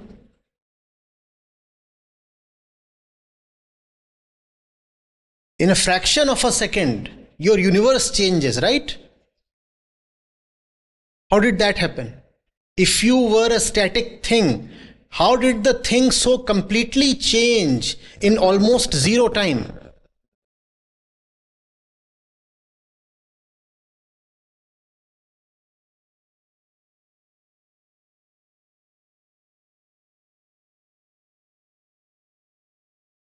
Yes, but okay. I have to think, reflect on this even more, because it is very unnatural, non-biological to know that something is flux. It is very conducive, biologically conducive. You could look at it in a totally opposite way as well. This moment you were thinking of somebody as your beloved, and think of your state and think of the meaning that that person has for you. And then somebody tells you that this person is not that one and your beloved is out there somewhere. There is a confusion. And see how completely everything has changed. Immediately. How immediately? And how then can you miss seeing that everything is a flux?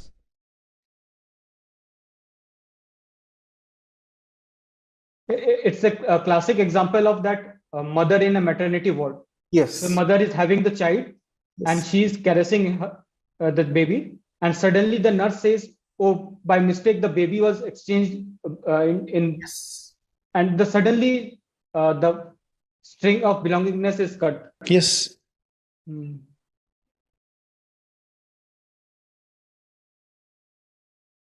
So my last question is related to the state of a liberated man. So you describe the state of liberated person at 2-3 places in your discourse. I was reminded of Raman Maharshi.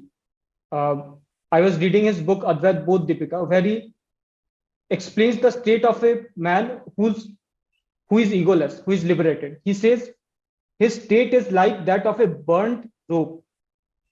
There is a rope, the burnt rope, so its shape and size is still maintained, but its ability to tie, but its ability to be bondaged or bond, that is gone. So this is a very nice way of putting it. Burnt rope. Liberated man is a burnt rope.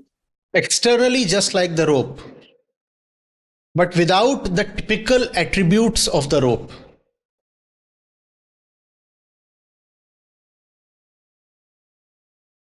Or externally just like anything. Externally just like anybody else. Internally, nobody. Like a room that has been vacated. Like a room you have checked out of. The room is there. When you are passing through an aisle between a series of rooms, can you distinguish between rooms that are occupied and that are not? Can you? No. 106, 107, 108. So externally, all the rooms look the same. The liberated person is a room without an occupant.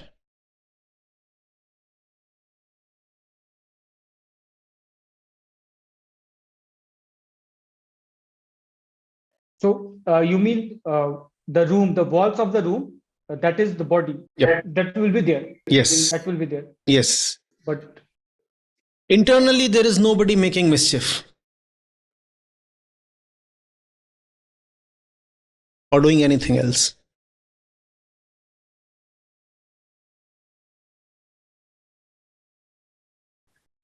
Before going, Or a more befitting example could be a vacated prison cell, a hotel room. Sounds a bit tempting. Why should I check out? Especially if it's a good hotel. So, a liberated man is like a vacated prison cell. The cell remains. The prisoner is gone.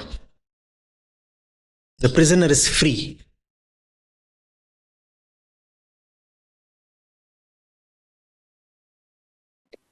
Before going, last class, you told many definitions about what is ego. You also said at the end of the class that today I told so many definitions of the ego. So today I was sitting and compiling those definitions. I found 20 definitions. So I noted them down and sent to Anmolji and few other people. Now, one thing I found very common. Last class, you laughed a lot. It means the moment you gave one-liner definition and you exhaled, means you say one line and you laugh, and you give another definition of ego and you laugh. So it was because I was noting down the definitions. I was hearing this every time a definition comes from you, you laugh. So then I was thinking whether the wisdom lies in the word or in your laughter. So it was nice. It was like, asking whether the real thing is the rain or the thunder. Nothing. It's just a little more cloudy on a few days.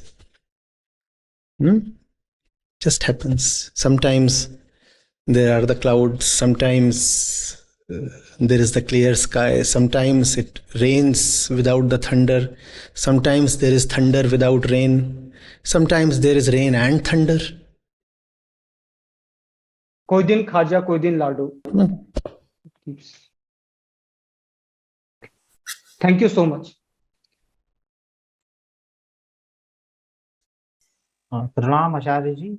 So the question is like from this quote you said that stone and you are same because both are conscious. So I just want to understand, like when we look towards saint, right, and we try to imbibe, their verses and what they are, we try to tend ourselves towards them so that we achieve that moksha or liberation.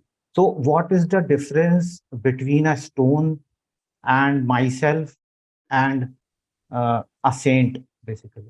If all are same consciousness, then what is I tend to, then what do I want to become then? A stain is a saint. No, stone, myself, and a saint, sant.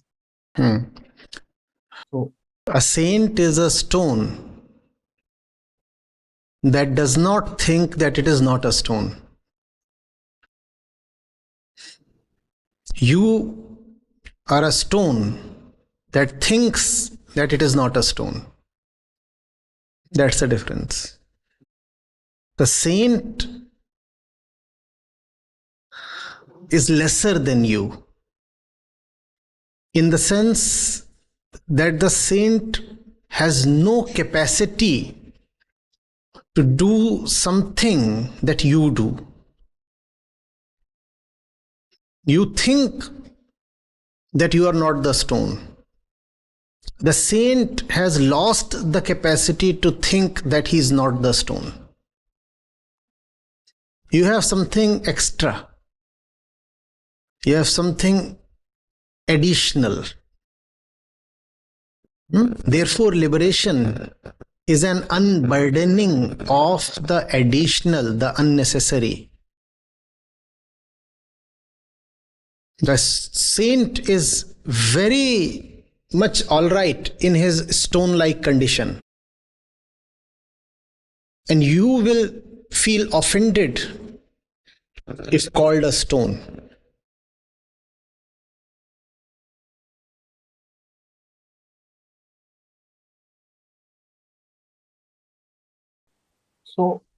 So is stone liberated then? The stone never had anybody who was not liberated. It's like asking, has somebody checked out of that room? The answer is, nobody ever checked in. The one who checked in was an imagination. Therefore, there is no question of checking out. The stone is anyway always a stone. You have superimposed your individuality on the stone, but that has not fundamentally changed the stone. The stone was always liberated. The stone never had any need to be liberated. There was nothing in the stone that experienced bondage.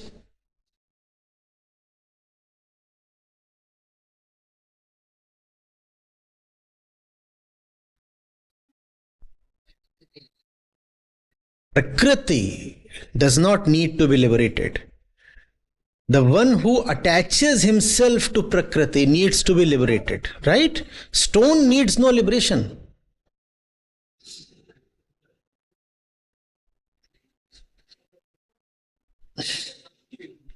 And is that holds true for animals as well? We will not go into that. Yeah? Man and stone are enough for our purpose. And Acharya, what is the difference or similarity between awareness and consciousness? Awareness and Consciousness.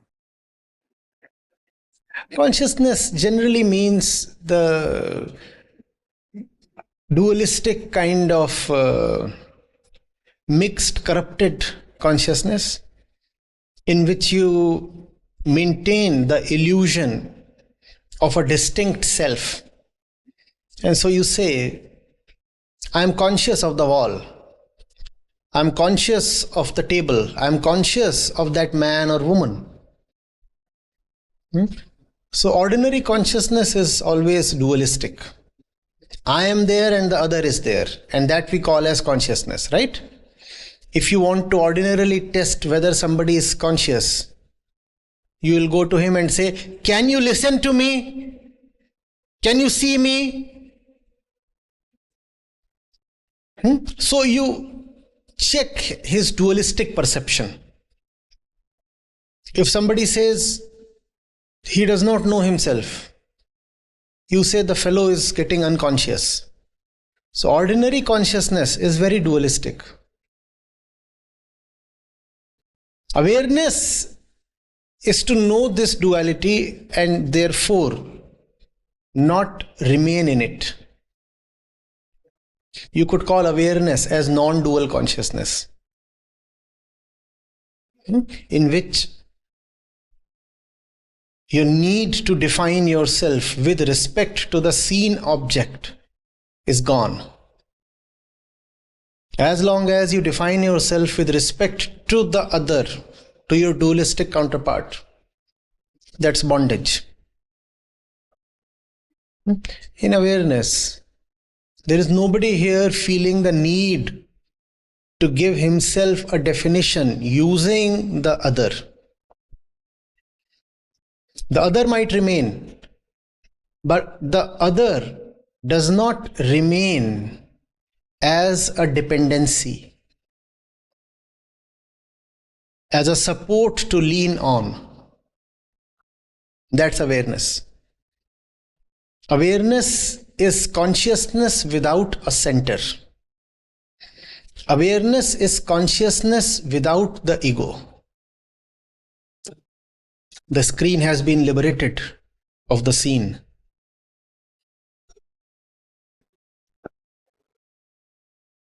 Yes, please continue. That is all I had for today. Wonderful. Thank you. Hello, Acharya ji. So at times while learning from the Gita, I get a slightly nihilistic taste of the nature or the world. And the prime example being this verse, like if everything in nature is a process or a phenomena, we cannot label phenomena as a greater phenomena or a lesser phenomena or a right phenomena or a wrong phenomena. So my question is then why should Krishna or Arjun care if they win the war? Like Arjuna's duty being to kill the embodied on the other side and win the war, and to win the war is a natural process. So would be if it were the case that Duryodhan wins it. So all this gyan could have been given to Arjuna despite the outcome of the war or the war itself. Similarly, in our day-to-day life, why should we care so much if a crime, let's say, is committed? Why not just label it as a natural process and smile instead of taking serious actions against the criminal on which the institution of laws are based? Your entire question began with, if everything in nature is a phenomena. Yes, that's, that sounds like... Please, wait. If everything in nature is a phenomena, to whom? To you, right? Yeah. Now, is everything in nature a phenomena? Change the if with is. Yes. To you, is everything in nature a phenomena? To you, is everything in nature a phenomena? Yes. Then you are Krishna. So that's what we learned today, isn't it? Sir, we are not talking ideals here. To you, forget about the if, get into the is. If is imagination, right? If is imagination. And your entire question began with an if. Yes. Okay, so replace the if with is. To you, is everything in nature a phenomena?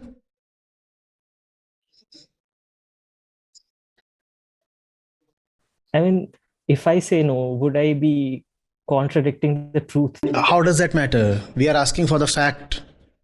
When you see things, the way you lead your daily life, do you look at people as processes? No.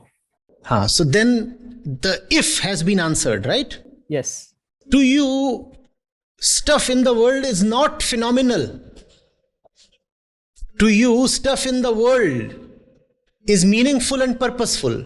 What does phenomena mean? Phenomena basically means illusion.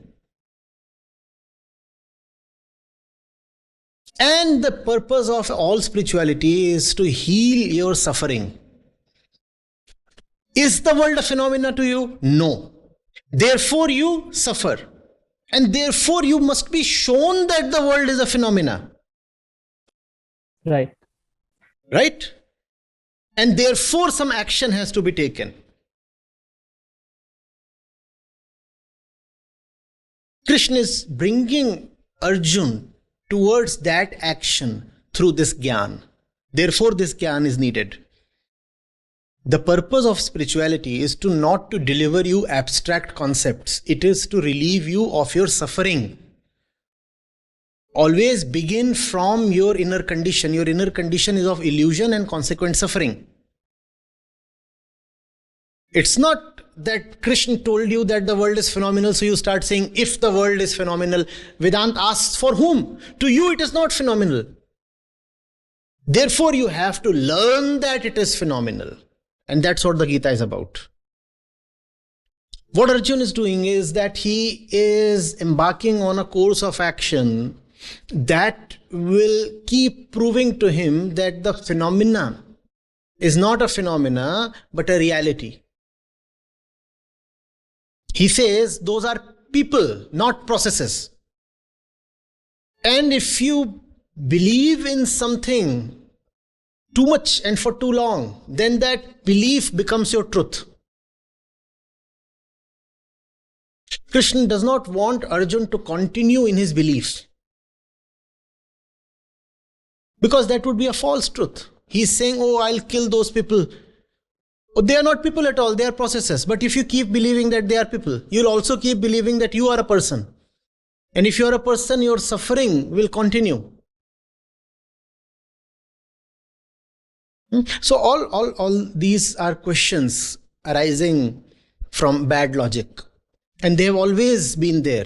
Well, if the world is just an illusion, why should we bother for the right action? Well, if the rabbit is just a phenomena, why should I not kill it, eat it? I have not killed anybody. My lord, there has been no murder because there was no person at all. That is only process. Why are you sending me to the jail? I didn't kill anybody because there was no person in the first place. So all these are instances of bad logic. If you are saying there was no person, first of all, prove to me that you do not think of yourself as a person. There might, in the absolute sense, have been no person. But to you, there was a person. Therefore, in your own frame of reference, you did commit a murder. Therefore, you will be punished. And therefore, the objective of all punishment has to be to bring you out of your own frame of reference. That's the objective of punishment. To beat the nonsense out of you. To beat your own personal frame of reference out of you. And that's what is called bringing you back to your senses. Did the murder happen? In your own frame of reference, it did happen. Didn't it happen? Had you known that there is a thing called a murder, you wouldn't have shot at that person in the first place, because you already know you cannot kill him. Then why will you fire at him? In your own sense, in your own inner world, you did think that the person dies, right? And hence you fired at the person. So in your own world, you did commit a murder. And therefore, in your own world, you must face a punishment. It's all with respect to somebody. That's Vedanta. It always asks, for whom? To whom? Thank you, Acharya-ji. Got it. Namaste, sir.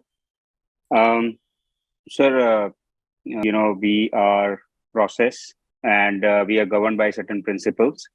And, of late, I've been hearing a lot of news about AI. And, one thing that, strikes me is the fact that one AI process could be fed into another AI process. And if, the Turing test determines the sentient capability of consciousness, self-awareness, etc. of a machine, then one machine could inherently become a lot more capable, sort of super conscious than the previous one, because that's something that human beings can't do.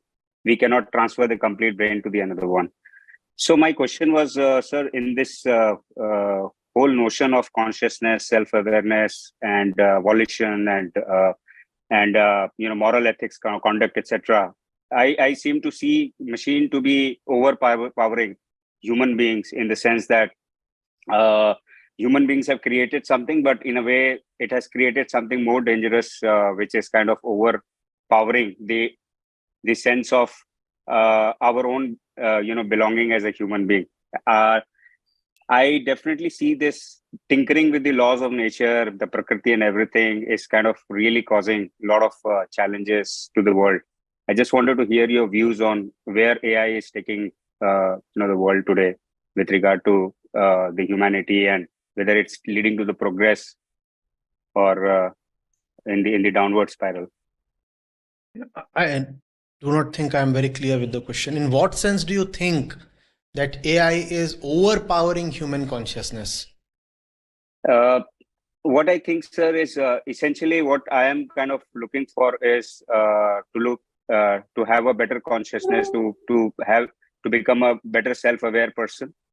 And when I look at some human machine, which is almost replicating my own sense of consciousness, self-awareness, etc., somewhere I get the sense, I also get perturbed that that machine itself is, more powerful than me in terms of its super consciousness power. No, no. What do you mean by super consciousness power? That's where the haziness is.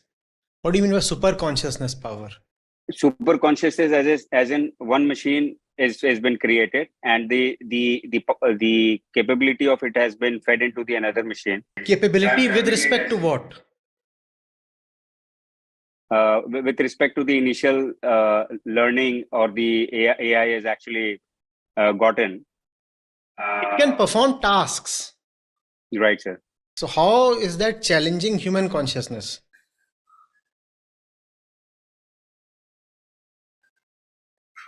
Because the simulation of the Turing test itself says that, at certain point, it is almost replicating the human being in terms of fooling the human beings, in a sense that it's replicating that part of human consciousness that is anyway very mechanical or replicable.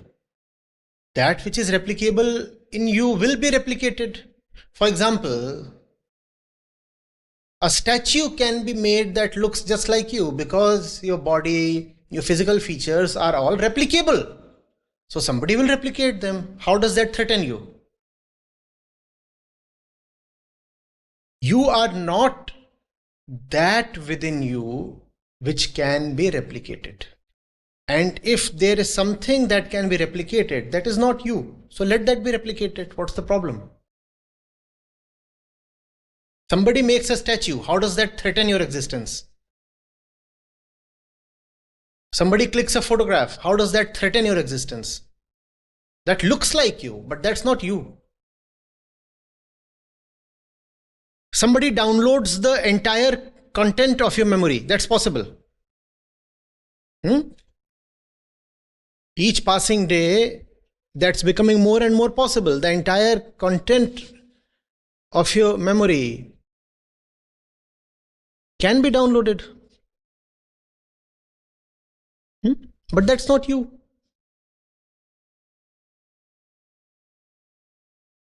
right. All your genetic material can be taken and a clone can be raised, but that's not you again. How does that threaten you? So go to Nirvana Shatkam. When such doubts arise and worries, you need to know what you are not. And that which you are not, let that be copied or substituted or outsourced or whatever. Somebody copies my voice. How does that threaten me? Am I my voice? Am I my voice? So Nirvana Shatkam. And when you can discount everything that you are not, then there is Chidananda Rupa, Shivoham, Shivoham. Mind you, nobody can halt the march of science and technology. All that science can do, it will do. There is no need to feel threatened. You will be cloned. You will be replicated, duplicated, substituted. Therefore, you must come to that within you which is alone, not transferable, not available to be duplicated. What is that? That's who you are. All else is just, stuff that you are attached to. And stuff is stuff. Just I had another question. You did mention that there's a dance in Prakriti. Everything is entertainment. There's fun, but the ego is always in a quest of sorrow. The whole existence of ego is because there's a sorrow. If the sorrow dissolves, the ego dissolves, etc. Then, sir, my question was, when I look at a liberated person, maybe, I mean, correct me, please correct me if I'm wrong. Normally, I see a sense of, not sort of a anand or happiness in their face. It's always that there is some sort of a sorrow in their face, as opposed to what Prakriti is indicating. That, you have to rejoice, you have to be not in grief. But when I look at them, I mean, it's like it's kind of contradicting to the message of what Prakriti is giving to them. So why is it so, sir? Is my understanding correct on this, sir? We look at how the ego operates. It looks at everything from its own frame of reference. You go to a person who is rejoicing and you say this person is suffering. Now what needs to change? The fact or the definition of suffering. You go to a person and as a fact he is actually rejoicing. But from your own definition, you say he is suffering. And because all your definitions are distorted, they are coming from your own center. Right. Right? When we rejoice, that's a kind of very sick celebration. That sick celebration we do not find in the liberated one. And when we do not find that sick celebration, that maniac celebration in the liberated one, we declare that that fellow is serious and suffering. But the fact is that he is rejoicing. And if you can push your ego aside, then you will say, oh, so from this now I develop my definition of celebration. Instead you say, I already have a definition of celebration, and if his condition matches my definition, only then will I agree that he is rejoicing. Why should his condition match your definition? You change your definition.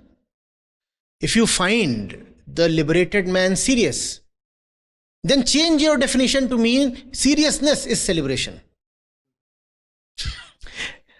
Instead, you want to stick to your definition, and your definition postulates, I said, a very sick kind of celebration in which you are excited, jumping, thumping, romping, inebriated, and that you call as partying.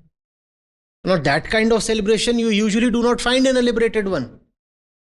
So you say, oh, that fellow, he is quite serious and something got wrong with him. He looks very pensive. Probably mournful. No, that's where the celebration is. You adjust your definition. Are you getting it? If you find him weeping, then you change your definition, because that's celebration. That's the part of it that concerns his state. Now there is another thing to it. How do you know his state when he is not in front of you? Who are you with respect to him? With respect to him, you are a patient. You are a student. You are somebody to be taken care of. You are somebody to be shown the way. No? So it is quite possible that internally he is celebrating. But when he faces you, he has to pretend anger. Who are you? You are his patient. He is the doctor.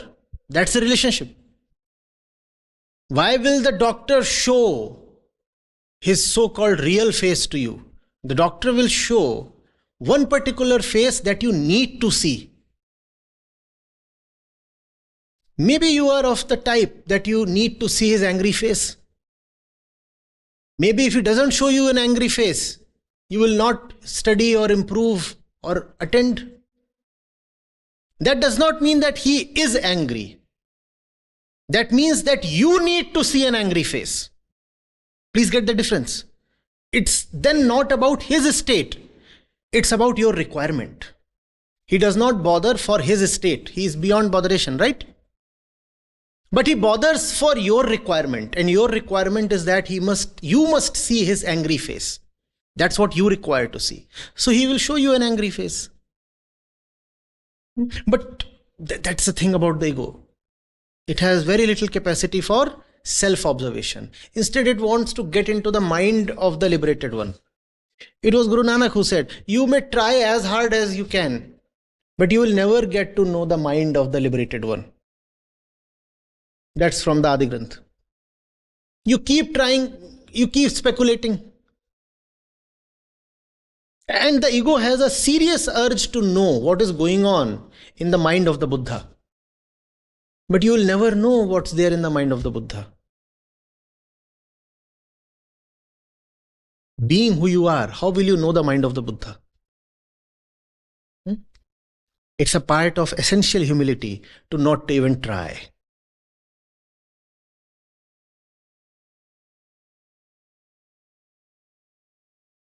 Instead, reflect on yourself. If you find him serious, do not judge him. Look at yourself. If you find him weeping, do not judge him. Look at the world around him. And if you find him scolding you, then look at your own state. He has no need to scold, but you have a need to be scolded. So it's rather a judgment on you, not him. Understood, sir. Thank you so much.